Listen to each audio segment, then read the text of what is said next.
Behind the shades.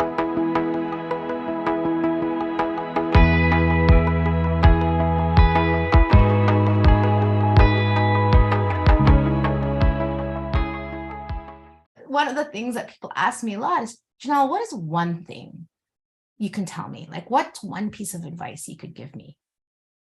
And for some reason, I often say, don't have expectations. Because when you can come with no expectations, everything is amazing. But when you have expectations there is always a possibility of disappointment.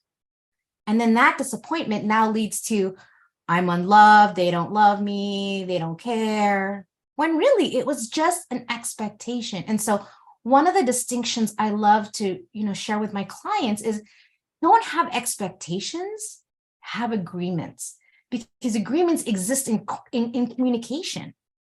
Here's what I expect of you. Oh, okay, cool. I got it. Thank you. And now I understand. But when we keep it in here, right? And then we expect someone to be a certain way and we can't even allow them to be themselves. Now we feel that angst when really we create that angst with these expectations. So And that's something, no, to your mhm, point, that's something I say as well, is the expectation, especially since you mentioned dating, I find that that comes from previous relationships. mhm, I was cheated on, so my expectation is I mhm. want the next person to behave this way. And I like the word that you use when you said agreements, because that's how I would like to operate and navigate. Say, this is what my view of a relationship with, this is my view of a marriage. And then you Mhm. have that conversation, because someone could enter a relationship and they're not accustomed to speaking on the phone every single day where the other person is. Yeah. So if they don't communicate that, the person could be like, well, I'm happy calling you all the time, but the other person be like, well, I have certain things that I want to do. So Yeah. I would hope that people can communicate that a little bit better. Like, I know how there's the gender war and, and all this other stuff that's going on, but I think we have to take it back to the basics and just simply say, hi, my name is Terrain. Mhm. This is what I think the type of relationship I want. What are Mhm. your thoughts? And then you Mhm. have that back and forth. And as you mentioned, you have the agreements, but you don't want to go in there assuming Yeah. anything. Well, so, I want to talk about, and I don't normally like to talk about it, but I want to talk about my divorce because I feel like that's what it was really all about, was just my parents were such great role models for us, affection, communication, teamwork. They had their own janitorial service together. We went to church together. They cleaned together. And so that for me was what in my mind, I was like, this is what I want.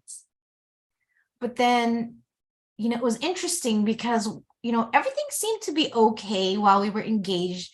But it was almost like as though when we came home, there was this switch that got flipped. And it was almost like, oh, okay, I'm done. I'm officially married. Don't need to try and put any effort into anything anymore. And so I had these expectations and they drove me insane. And I got really angry and resentful and I blamed him. And, I went, the turning point for me in my life, as far as my self-development journey, is I was invited to a home to do as an introduction to a course. And I was like, you and I need to take this course because we need to fix you. I literally said that out loud. We need to fix you. And inside this course, it's called Landmark, by the way. Inside this course, I discovered, holy crap, I have not been being responsible for my expectations, for my behavior, for my part in this breakdown of this marriage. And so the course ended and I just got real with myself. And I got real with him. And I said, listen, I am so sorry. I have been blaming you. I have been judging you. I've been making you wrong. And the truth is, you're great the way you are. You are. It just doesn't work for me. So it was really absent of judgment and blame and fault. It was just like, dude, you're great. Seriously. It's just not what I want. Two good people sometimes don't work together, and that is perfectly fine. Yeah. And you can have two bad people that they get together and it works magically. I had someone that they didn't take relationships seriously.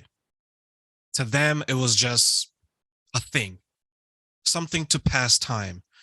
And unfortunately, it caught up with them because when they ultimately found something that maybe they wanted or something they want to put the effort in, they've had all these quote unquote bad habits from previous relationships. So now they're struggling. And to your point, it's easier to point the finger outward than it is inward.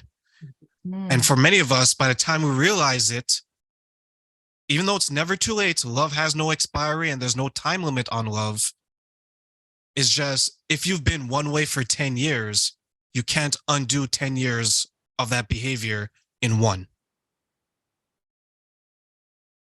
Yeah. Yeah. Well, especially if you're doing it by yourself.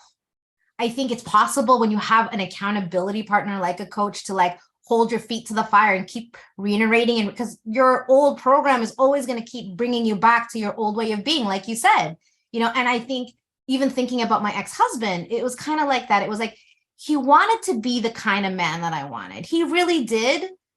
But, as they say, the apple doesn't fall from the tree. And my ex in-laws were crazy pants. And I saw the red flags. I was like, interesting. They do not like each other. They're very hostile. They yell at each other. They curse at each other. They hate each other. And yet he values his father's opinion so highly.